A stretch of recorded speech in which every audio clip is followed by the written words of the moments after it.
L'avis tranché en ce 27 février de Yasser Louati.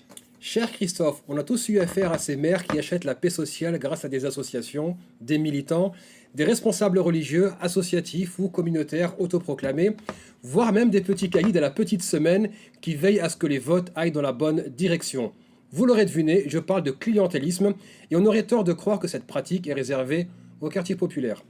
Commençons d'abord par la définition. J'en ai choisi une qui fait à peu près consensus. C'est l'échange personnalisé d'argent, de faveurs, de biens ou de services contre un appui politique. Fin de définition. Et dans le cas que je vais citer, cet appui politique veut dire le vote. En d'autres termes, on a d'un côté un ou une élue ou candidat, de l'autre un acteur ou une actrice qui fera le lien avec les administrés d'un groupe spécifique. Tout le monde devine la suite. Un apport de voix, une aide militante ou la garantie de la paix sociale. De l'autre, des subventions, un emploi, un logement, un service personnalisé, une place en crèche, des locaux ou encore une place dans l'équipe municipale. C'est pas l'exemple qui manque. Pardon, c'est pas les exemples qui manquent. Je sais que bien des militants sont en train de sourire parce que nous avons tous été approchés par des élus ou des candidats pour appeler à voter en leur faveur. Et cette pratique concerne absolument tous les partis à cause du mode de fonctionnement de notre système politique. C'est d'ailleurs pas pour rien qu'il y a 3 semaines, le mensuel Foreign Policy a tiré à boulet rouge sur la France à cause de son niveau élevé de corruption. Dans le billet de Robert Zaretsky, voilà ce qu'on y lit. Ouvrez les guillemets. Ce qui peut aggraver les choses, c'est que la corruption française est particulièrement importante à haut niveau. Elle n'est pas le fait de policiers ou de douaniers demandant des pots de vin ou d'entreprises achetant des fonctionnaires, mais grâce au fait que le régime français de la Ve République s'apparente plus à une monarchie républicaine qu'à une république, et le président a un monarque républicain. La corruption française se déroule et implique de vastes sommes au plus haut niveau du gouvernement. Fin de citation. Autant vous dire que les affaires Fillon, Sarkozy, Copé, Le Pen, Cahuzac, Bettencourt et consorts ne reflètent que la partie visible de l'iceberg. À l'échelle locale, le clientélisme tel qu'il est pratiqué par certains élus locaux continue d'alimenter les ambitions personnelles au détriment de l'intérêt collectif.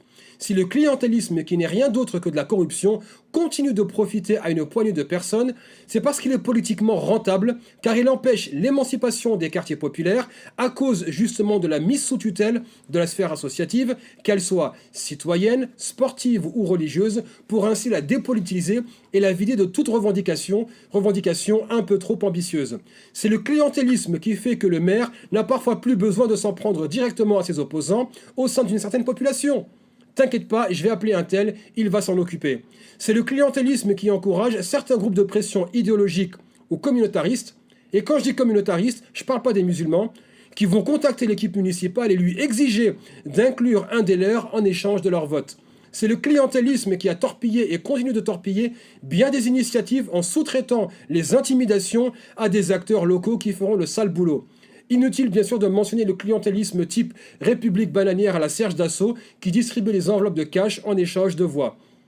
Dans quelques mois auront lieu les présidentielles puis les législatives. Et ces élections vont révéler bien des ambitions politiques chez des personnes qui prônaient ici et là la réforme de notre système politique, l'autonomie et l'émancipation des classes populaires, la défense des populations racisées et, bien entendu, la lutte contre le racisme d'État. Mais comment peut-on parler d'autonomie, d'auto-organisation et d'émancipation en entrant dans le jeu de la politique politicienne? Quel escroc peut encore espérer vendre l'idée qu'on peut changer le système de l'intérieur? Combien se sont compromis ou fourvoyés en y mettant les pieds? Dans ce système politique, les seuls qui peuvent évoluer sont les menteurs et des personnes prêtes à se corrompre, justement à cause du clientélisme systémique. Bien sûr, certains vont monnayer leur entrée en politique en faisant croire qu'ils représentent les musulmans, les habitants des quartiers populaires, le vote féminin avec cette bonne vieille rengaine. Donnez-moi une place à la gamelle du système et je ferai en sorte qu'ils votent pour vous. Cette imposture abjecte nous coûtera très cher alors que nous payons encore les trahisons des années 80 et 90. Maintenant, je me tourne vers les citoyens que nous sommes.